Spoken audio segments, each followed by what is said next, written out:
The IRS can seize your personal assets. It is unusual for them to do more than put liens on real property.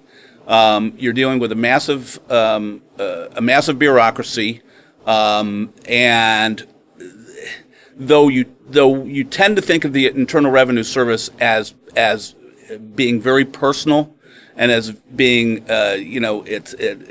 it's this huge bureaucracy against me. It really is made up of hundreds of thousands of individuals, all of whom have a job to do, and all of whom probably, like everybody else, want to find the easiest way to do that job. So the easiest way to do that job is to not come to your house and knock on the door and ask you for your jewelry, though conceivably they could do that. The easiest thing to do is to go to the county real estate office and put a lien on your real property.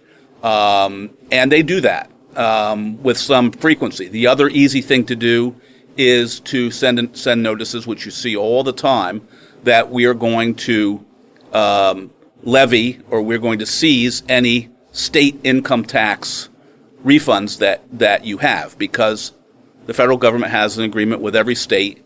They are able to find out whether you have an overpayment for state taxes and a refund due, and they'll grab those.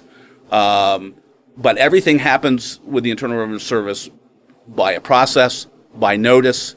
You will have advance notice, and you'll be able to fight it. And it's unlikely that if you're living in a house, that in the near term, if they put a lien on the house, they won't execute on that lien. They may execute on the proceeds if the house is sold. They're protecting the government's interests. But coming and seizing things, unless you're a drug dealer or unless you're a flight risk, it's unlikely that that you'll actually have them knock on the door.